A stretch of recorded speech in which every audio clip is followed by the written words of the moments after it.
out, and a big warm welcome back to my channel. I'm still not over how freaking cute my new intro and all that is. Like, I am still so proud. It makes me a little bit emotional. But anywho, today's video is one that a couple of you actually requested, and that is, you know, some book recommendations and things like that for midwifery. So I'm going to be breaking down for you my top 10 books that I would recommend getting if you're, you know, an aspiring midwife or on a midwifery degree. Now, a lot of these are quite heavy hitting, and a lot of them I wouldn't recommend reading if you're not a student midwife or if you don't have to. I mean, there's a couple of books that before I was a student midwife, I was just reading, and they are quite heavy. But anyway, take it with a pinch of salt, and these are just some really great books that have really been helping me so far. Of course, I am only 2 months into my degree, so I am a first year student midwife. I have got a lot to learn. I feel like I don't know anything at the minute, but these are just books that I have been referencing to, and these are what some previous student midwives have, you know, recommended to a lot of our cohort to get. So I'm going to stop waffling. I'm just going to get in to the video, because you don't want to hear me waffle, do you really? No. Okay, so the first book, little side note, I'm going to link as many of these as I can in the description bar below. I'll try and find the cheapest price for you guys, but it's just a case of kind of looking around. And if you do have student discount on uni days, I believe you will get a discount on Waterstones. So it is sometimes worth it getting a new book, because then you can get, you know, discount. And it is worth noting that each referencing style is different, but when you're in university, the kind of rule of thumb is if it's older than 10 years, it's kind of not a reliable source. Of course, there are bits of information that never changes, and that is fine, but bear that in mind when you're buying books, because there are definitely a lot of my books that I can read and learn from, but I definitely couldn't reference in an essay because they're just far too old. But yeah, just a little disclaimer. The first books I'm going to be talking about are these, which are by Alison Edwards. Now, if you would have seen my recent placement bag video and haul and all of that, you will see these are in here. Now, I think there are more than what I've got here. I want to say there's one on breastfeeding as well, but I have got the labour, postnatal and neonatal, and also the antenatal midwifery skills books. So these are little survival guides. They are great pocket books. They've got loads of things in here. It's broken down. It's not, honestly, it's not like reading pages and pages of a book. It's quick, it's easy, and it doesn't waffle. So these are great for quick referencing. My first placement is out in the community, so you never know what you're going to get. All three of these are beneficial to kind of have a read over. In saying that, I would definitely always read over the NMC code and things like that as well. That is a fundamental piece of guidance that we should all be upholding. So making sure that you read through the NMC code to see what you should be portraying in practice, and also looking at the nice guidelines for what kind of care you're in. So if you're on a birthing unit, look at the intrapartum care. You know, if you're on antenatal wards, look at antenatal care for healthy women, things like that. Have a look on nice guidelines, familiarize yourself with the code. They are 2 bits of documentation that, of course, I don't have the book of, but give them a read. They're very important. You're going to need them. But yeah, I don't know the prices of things off the top of my head, but of course I will link them down below. This was my first book. I know there's 3, but I class them as one. So my next one is another pocket reference, and this is the Balliers Midwives Dictionary. So this is a really great dictionary because it has loads of words in here that are relatable to midwifery and things like that. So it makes it really easy to kind of understand. So say if somebody said that they were going to go and do a palpation and you had absolutely no idea what a palpation is, have a look in here, and you can see that palpation is a physical examination by touch using light finger pressure on the skin surface to determine the condition of the parts beneath the surface, thereby aiding diagnosis. It's just really good. It's another small little reference book. I love quick reference guides. I find them really, really helpful if you don't want to just be like researching stuff. It's quite easy to find things in here. It's just like using a normal dictionary, but it's aimed at midwives. So yeah, get this in your basket. Last kind of pocket reference guide is this Midwives Pocket Formulary. Pharmacology is a big part of any kind of healthcare role. You are administering medication, you're giving medication, so you do kind of need to have a good understanding of what you're giving and what it does.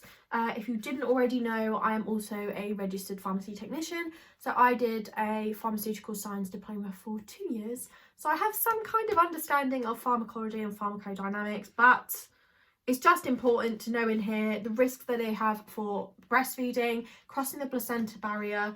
It also talks about the dose. It talks about how it is administered, talks about contraindications, it also talks about side effects, all really important things. If you also saw my placement bag video, you will see these little books that I got from Planner Designs, and there is one that is a medication handbook. So it might be wise before you start or before you go into placement, having a read through this kind of book and just making a note of some of the common medications and what they're used for, the dosage and things like that. So you can kind of just get used to it before you start. Okay, so the next one is this one. Now this is writing for nursing and midwifery students. So when you first start university, you are at a level 4 and then you go up each year, level 5, level 6. So your writing will go up each year. Now I was always very good at English. However, this is a big step up in terms of writing for me, and it could get a bit confusing, some of the tasks that you are set in terms of reflective essays and things like that. So this book is really helpful. It breaks down what you need to do, it gives you structural ideas, and it just gives you tips and tricks. So I would definitely get this book.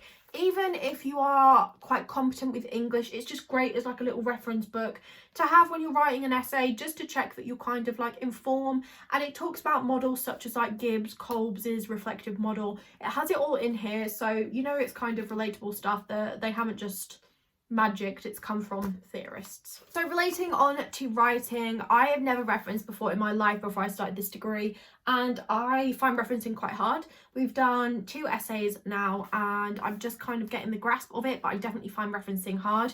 This has made it a lot easier for me. There is also a Cite Them Right website. I think you have to pay for it. However, some universities do have access to it, so make sure that you check. But I don't mind using either way. It basically just sets it out for you. There are different styles of referencing. I personally follow Harvard style of referencing. So it has a section at the front with the referencing style, and it tells you the different bits and bobs. So you simply go to the page and it will literally tell you how to lay it out. It is so simple. Referencing still confuses me despite having this book, but without this book, I don't even want to think of what I'd be doing without this book. But yeah, this is definitely an essential, not even for a midwifery degree, but just for when you're writing at that kind of academic level. This next book, you'll have to excuse how old it is. This is definitely way too old to reference. I haven't got round to ordering a new one. Now, you may have heard that if you are a student midwife, you're either a Miles or you're a Mays. Now, both of those are midwifery Bibles. I have a really old Mays book here. Now, when I'm talking old, I'm talking...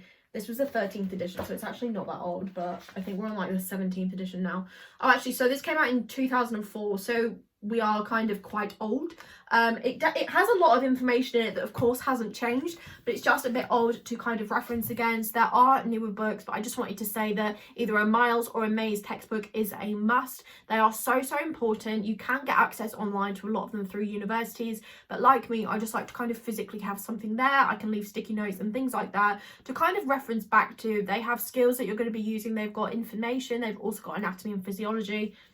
It's got a whole lot, so really important. So the next one, which is more for skills. Now, we don't do OSCEs. I don't know if this is the way that all midwifery has moved, because I think there's a new model, but these kind of books are really handy for OSCEs as well.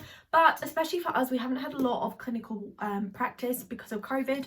So this kind of explains loads of different things that you obviously do in maternity. Talks about little skills and little things that you're going to be doing in practice, such as catheterization. It talks about drugs. It talks about vital signs, blood pressure measurements, and it just breaks down how you do all of these things. So if you see something in practice, for example, that you haven't done and you're not entirely sure, this is a great book to then go back to reference and read against, just to get a better understanding of kind of what went on. So this is definitely a book that I have used quite a lot, and this is still, I believe, this is just on the barrier of, so this year is the last year that it can kind of be referenced against. But of course there are some information in here that doesn't change, so you know, take it with a pinch of salt. You'll kind of get to know all this when you start your degree, but it's definitely a great book for learning your skills. Okay, so next is this one, and this is in a lot of our reading guides, as in for books to get. Now this has a lot of information on here. It talks about all kinds of care, antenatal, postnatal, intrapartum care. It also then talks about things like vital signs. It talks about guidelines. You've got so many different things in here. It also goes on to talk about complementary and alternative medicines. It's a really interesting book. It's got some key fundamentals in here, some key guidelines and things like that, so it breaks it all down so it's easier to understand. So this is definitely a really good book to get for your degree. Next book, it's not what's the word? it's not really information-y. I mean, it kind of is, but it's a little bit different. It's not as heavy as these kind of books. And I love this book, and it is Birth Like a Feminist. You may have heard of this book. It is by the amazing Millie Hill.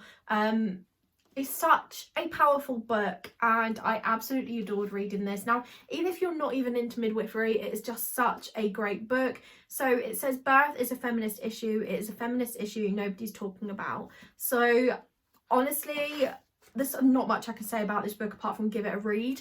I referenced to this book in my interview. A lot of girls that message me on my Instagram, I say get yourself a copy of this book, have a read. It's got some really, really key concepts in.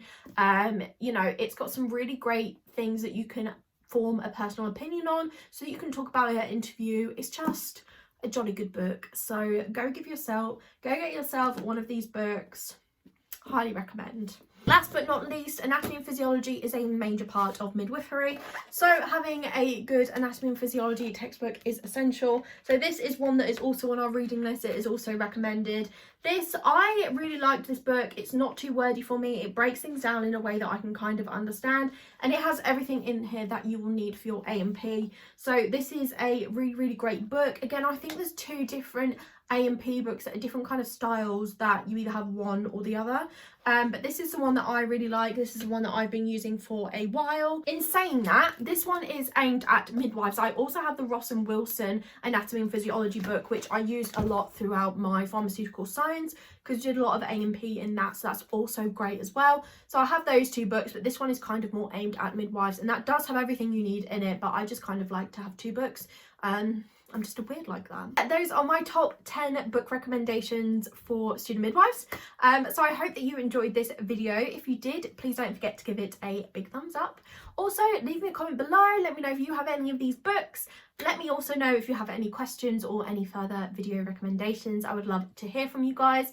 Next week's video is a really, really interesting one. I have a really exciting partnership with online tutor company, so I'm really excited to share with you a little bit of information about that. It's also relating to English, which is a fundamental part of midwifery. So if you're currently doing your GCSEs, going into your GCSEs, A-levels, anything like that, hold fire, because I've got some information that is going to help you exceed in your exams next week. So make sure that you stay tuned for that. So last but not least, please don't forget to click on that subscribe button. I would really appreciate it. I'm so grateful for each and every one of you that finds me somewhat interesting.